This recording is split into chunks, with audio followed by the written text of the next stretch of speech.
যে সমস্ত স্টুডেন্টরা পলিটেকনিক বা ডিপ্লোমা কোর্স করছো, তো তোমাদের সকলের জন্য কিন্তু এই ভিডিওটি খুবই গুরুত্বপূর্ণ যে তোমরা যারা পলিটেকনিক বা ডিপ্লোমা কোর্স করছো, তো তোমরা কোন স্টুডেন্টরা এই স্বামী বিবেকানন্দ মেড কাম মেন স্কলারশিপে অ্যাপ্লাই করতে পারবে। তো এই স্কলারশিপ সম্পর্কে তোমাদের অনেকের কনফিউজ আছে। আমি কিন্তু এই ভিডিওতে পুরো স্টেপ বাই স্টেপ তোমাদের যত কোশ্চেন আছে এই ভিডিওতে পুরোটাই কিন্তু ক্লিয়ার করে দেবো, ঠিক আছে।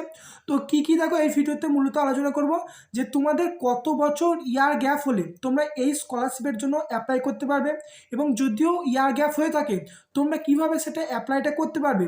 এবং দেখো যে পলিটেকনিক ফার্স্ট ইয়ার এবং সেকেন্ড ইয়ারে তোমরা যারা অ্যাডমিশন নিয়েছো, তোমরা কোন স্টুডেন্টরা এই স্কলারশিপের জন্য এলিজিবল। এবং তোমাদের অনেকের কোয়েশ্চেন যে আমি মাধ্যমিক পাস করার পরেও 11 এবং 12 স্কলারশিপ পেয়েছি এবং আমি এখন 12 পর এই পলিটেকনিক করছি, তো আমি কি স্কলারশিপ পাবো, সেটাও কিন্তু তোমাদের পুরো ডিটেলসে দেখিয়ে দেবো, ঠিক আছে। তো এই স্বামী বিবেকানন্দ মেড কাম মেন স্কলারশিপে যে রেজিস্ট্রেশনের অপশনটা আছে, সেখানে এলে তোমরা যখন রেজিস্ট্রেশনটা করতে যাবে নিউ ক্যান্ডিডেট রেজিস্টারে, তো তখন তোমরা কিন্তু এরকম অপশনটা দেখতে পাবে। তোমাদের যেটা কোশ্চেন সেটা কিন্তু পুরোটাই এটার উপর যে ইয়ার অফ কোয়ালিফাইং এক্সামিনেশন, এটা কিন্তু তোমাদের সব থেকে প্রবলেম। তোমাদের অনেকের কোশ্চেন আছে যে আমি মাধ্যমিক এত সালে পাস করেছি, পলিটেকনিকে আমি এই বছরে অ্যাডমিশন নিয়েছি, তো মাঝে যে ইয়ার গ্যাপটা আছে আমি কি অ্যাপ্লাই করতে পারবো।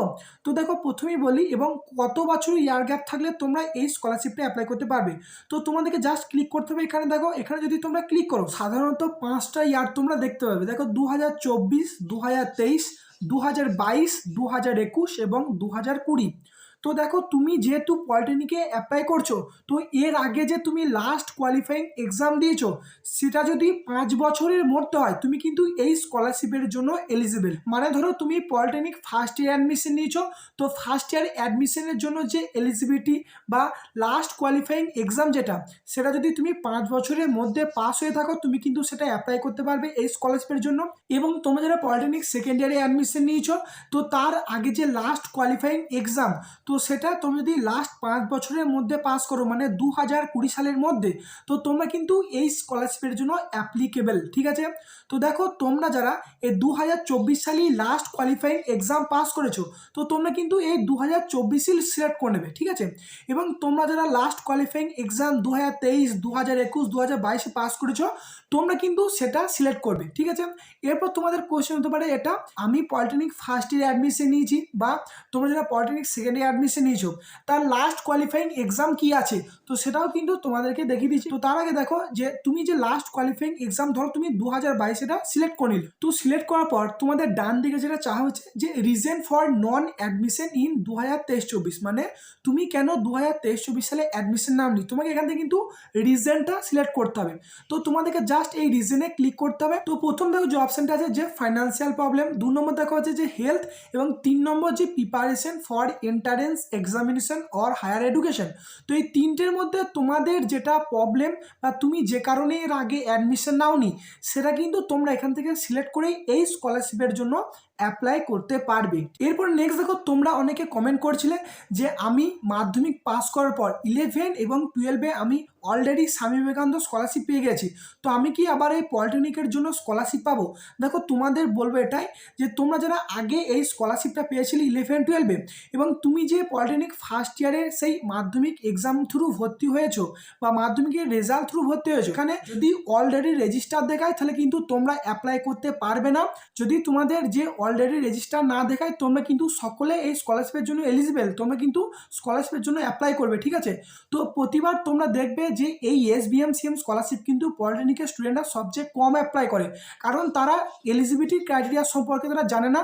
তো সেই জন্য বলছি তোমরা এই ভিডিওটা তোমাদের বন্ধুদের মাধ্যমে শেয়ার করে দেবে, যাতে তারা সমস্ত ইনফরমেশনটা পেতে পারে, ঠিক আছে। এবং দেখো যে পয়েন্টটা কারা কারা এই পলিটেকনিক ফার্স্ট ইয়ার এবং পলিটেকনিক সেকেন্ড ইয়ারের জন্য এই স্কলারশিপের অ্যাপ্লাই করতে পারবে। এলিজিবিলিটি এবং ক্রাইটেরিয়া দেখার জন্য স্কলারশিপের দেখো যে অপশনটা দেওয়া আছে, এখানে তোমাদেরকে চলে আসতে হবে অ্যাবাউট অপশনে, যে দেখো for diploma courses polytechnic under DTE and T level, ঠিক আছে।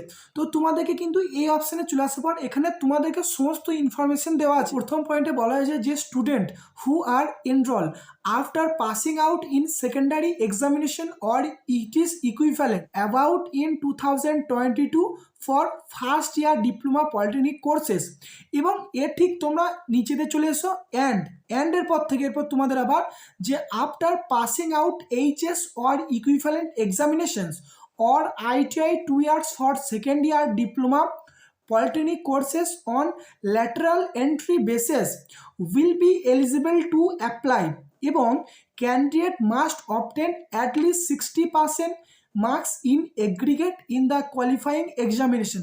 যে তুমি এখন যে অ্যাপ্লাই করছো এর আগে যে তোমাদের লাস্ট কোয়ালিফাইং এক্সাম, এখানে কিন্তু মিনিমাম তোমাদেরকে 60% মার্কস থাকতেই হবে। দেখো তোমরা যারা ফার্স্ট ইয়ারে ডিপ্লোমার অ্যাডমিশন নিয়েছো বা পলিটেকনিক ফার্স্ট ইয়ারে অ্যাডমিশন নিয়েছো, তোমাদের কিন্তু লাস্ট কোয়ালিফাইং এক্সাম ধরা হবে মাধ্যমিককে। দেখো মানে লেখা আছে যে after passing out in secondary examination or it is equivalent.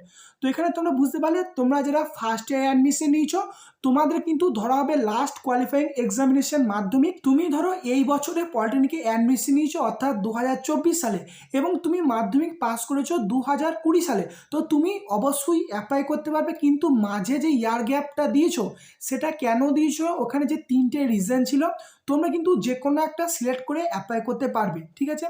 এরপর দেখো 2 নম্বর যে অপশনটা আছে যে তোমরা যারা পলিটেকনিক সেকেন্ড ইয়ার বা ডিপ্লোমা সেকেন্ড ইয়ারে তোমরা যারা অ্যাডমিশন নিয়েছো তোমরা কারা অ্যাপ্লাই করতে পারবে, যে তোমরা যারা সায়েন্সে এইচএস করেছো বা ভোকেশনালে এইচএস করেছো অর ইকুইভ্যালেন্ট, এবং দেখো তোমরা যারা 2 বছর আইটিআই পাস করেছো তোমরা কিন্তু এখানে সকলেই এই সেকেন্ড ইয়ার ডিপ্লোমা জন্য অ্যাপ্লাই করতে পারবে। তো বেসিক্যালি দেখো তোমরা যারা ডিপ্লোমা এই বছরে ফার্স্ট ইয়ার এবং সেকেন্ড ইয়ারে অ্যাডমিশন নিয়েছো তোমরা সকলেই কিন্তু প্রায় অ্যাপ্লাই করতে পারবে। তাই তোমাদেরকে বলবো এটাই, তোমরা সঠিক রিজন দিয়ে সঠিক কোয়ালিফিকেশন দিয়ে তোমরা কিন্তু এই স্কলারশিপের অ্যাপ্লাই করে দাও এবং তোমাদের যাদের বন্ধুরা আছে এই ইনফরমেশন জানে না তাদেরকে কিন্তু এটা শেয়ার করে দাও, তারাও যাতে এই স্কলারশিপ থেকে টাকাটা পেতে পারে, ঠিক আছে।